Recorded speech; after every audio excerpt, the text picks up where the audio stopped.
The transition from hydraulics to electric Atlas gave us an interesting jumping point. We knew that right about the same time that Boston Dynamics and Atlas wanted to focus more on manipulation, not just mobility and locomotion. And that was just a natural point to explore grippers with higher dexterity. We've known from the beginning that the gripper journey is a long one. Grippers are one of the most intricate components of a humanoid robot. They pack tons of functionality. We have to put in a lot of actuation and sensing into a very small space. So it's a very hard design problem. We've taken that long-term perspective and tried to maximize learnings through that path.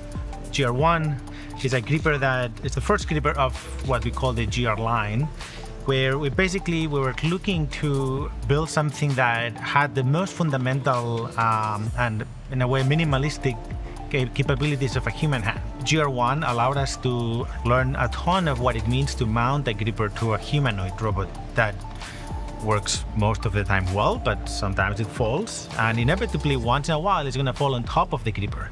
So we wanted to figure out what is a good way to build a gripper that can resist that kind of failure mode, and which is very important to our development path, being able to build grippers that are rugged and reliable. This is our second generation gripper. It has 7 degrees of freedom.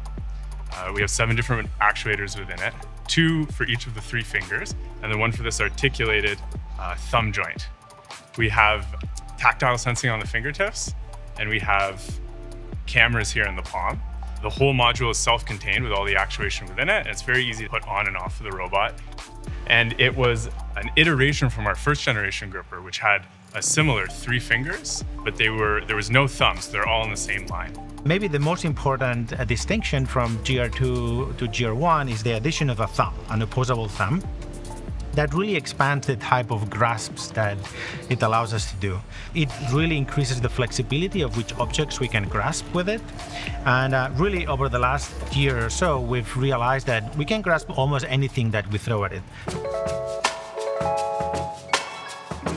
We landed on 3 because we believe that that's the fewest amount of fingers that can achieve very complex manipulation tasks.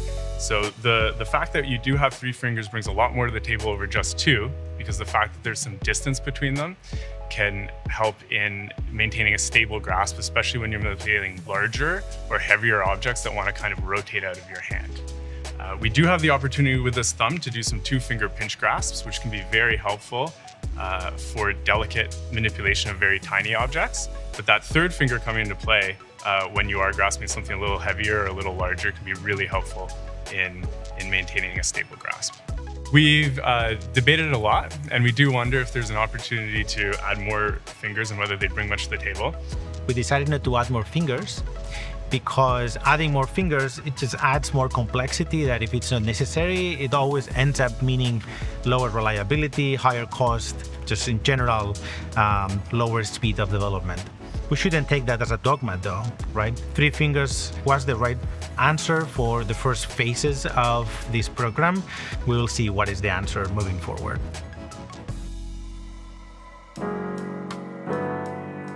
Tactile sensing is force feedback.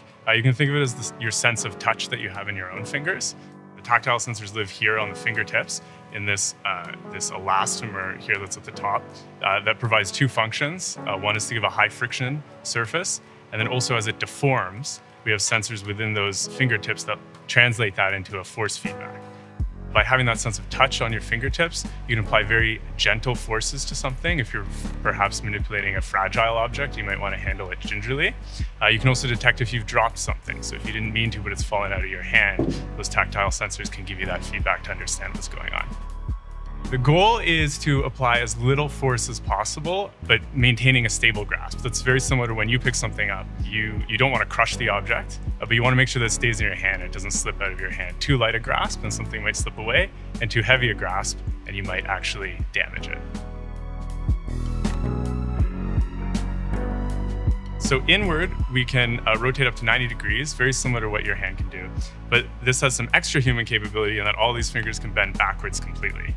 We can do some very clever things where you would actually be grasping on the back side of the gripper. So we actually have a left and right version of this gripper, similar to how our own hands, we have a left and right hand that are mirrored, but not the same.